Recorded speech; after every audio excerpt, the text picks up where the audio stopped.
GM decided they wanted a competitor for the Volkswagen Beetle, and the 1962 Opel Kadett is what they came up with. It didn't start coming here to the US until about 1964 was the first year import. They started importing them in April. They came till about September, and that was it. The car wasn't selling very well here in America, with about 2,500 to my knowledge that were produced worldwide. So pretty rare car here in the United States.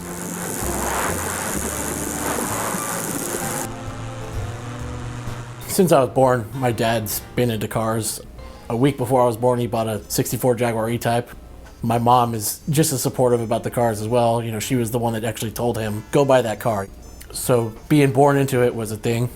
Dad was working on a MGB GT in the garage, was doing the body work on it, and I grabbed a little rubber mallet and I started hitting the quarter panel, and he thought it was the cutest thing. Well, then the next day he was looking at the quarter panel going, where did all these bumps and dents come from? So we've always worked on cars together. My dad is like an inspiration to me, whereas he came here in 1974, $600 to his name, and was able to make a life for himself here and teach me not only what cars are great, but what's great about them, how they bring you together. Growing up in Europe, the Opel was a pretty important car. You had an Opel for a German car, and you graduated to a Mercedes. When the Opel came to us, it was all there, but everything needed to be redone. It was a journey because there are parts that came from the Netherlands, from Germany. We built a small library of books. That in itself is part of the project.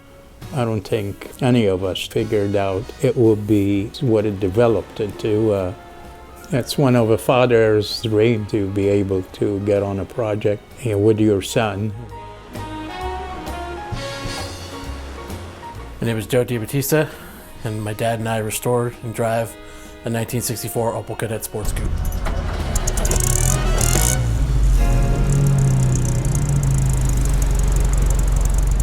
My dad had purchased a lot of cars from the Frankovich collection. The transporter's wife wanted my 1990 Volkswagen Cabriolet. They offered this Opel Kadett in trade. They sent me a picture of it, and I thought it looked like a small, shrunken Chevy Nova 2. And from that point on is when I discovered how rare the car was here in the US.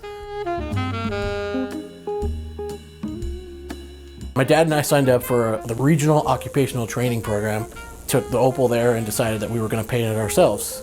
Found out that the car was very thin metal. My dad doesn't subscribe to Bondo the whole car. He likes to metalwork as much as he can.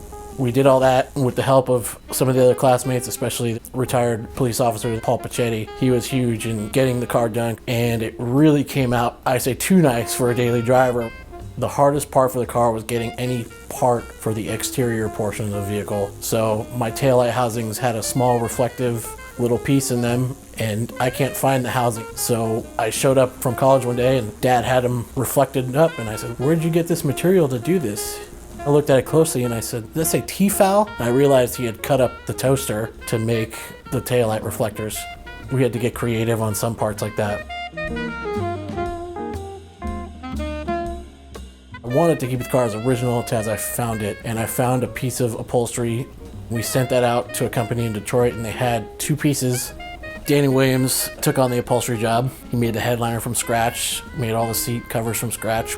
And at this point, the engine bay and underside of the car are still in their original look. And I started showing the car locally, but I would always keep the hood closed. I decided that I was going to take the engine out, paint the engine bay. It's a 1.0 liter S. The S actually stands for super compression. Believe it or not, all 9.0 to 1 compression of it, but it bumps the motor's horsepower up to 54 from the standard 48 of the sedan. Still hasn't been touched or come apart.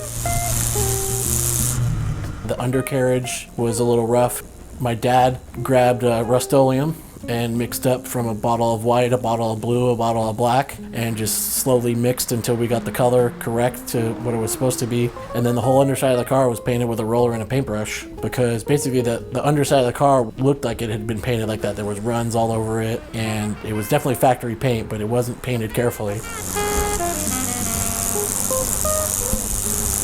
We've been going to Reno to Hot August nights for many a year. And here's the Opel sitting on the sidewalk. This guy comes in with a clipboard. He's crawling underneath the car. And next thing we know, he won an award without even entering the contest.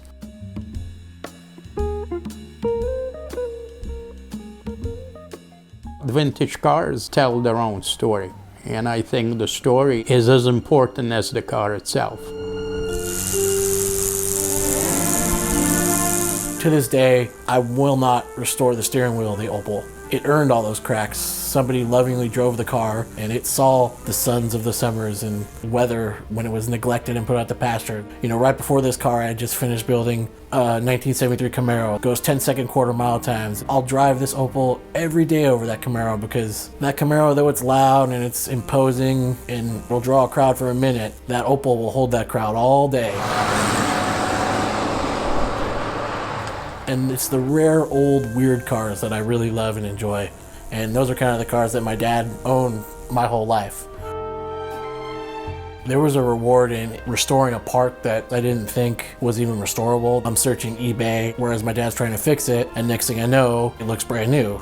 And then the other thing that's kind of rewarding for me is driving the car. You know, like in the winter season, I hadn't driven the car for at least 4 months, and I don't have a battery tender, and it started right up. That's rewarding to me. Like, I don't know, just knowing that this old little car is so fail-safe. And then I enjoy driving it because I'm a big guy. So me fitting in this thing, it's not a challenge. I actually fit in it quite comfortably. But, you know, to get in reverse, I got to move my leg over, and, you know, the steering wheel might rub on my belly a little bit, but it's seeing me get in and out of the car is kind of funny.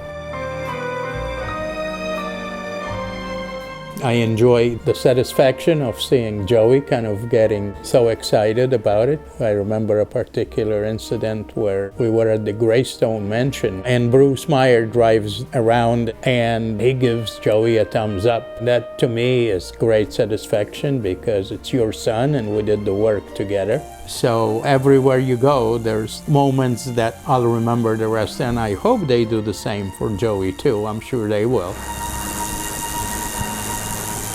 My dad really loves making conversation about the restoration process or the history of the car, and I enjoy like watching him have that fun. I can see the pride in his eyes when we win an award with this little Opel that could, because it's always the underdog. It's not a car that's worth $100,000, so it's not that Volkswagen oval window or that 23 window bus, but those are the cars it's competing against it to be considered or invited to the same shows and compete, and a lot of times place. There's a sense of pride that comes with that. People are drawn to this car because it's not the Lamborghini Miura, it's the car that these guys had and grew up with driving as a young adult trying to make it in this world, and that's why everybody's got the story of a car like this.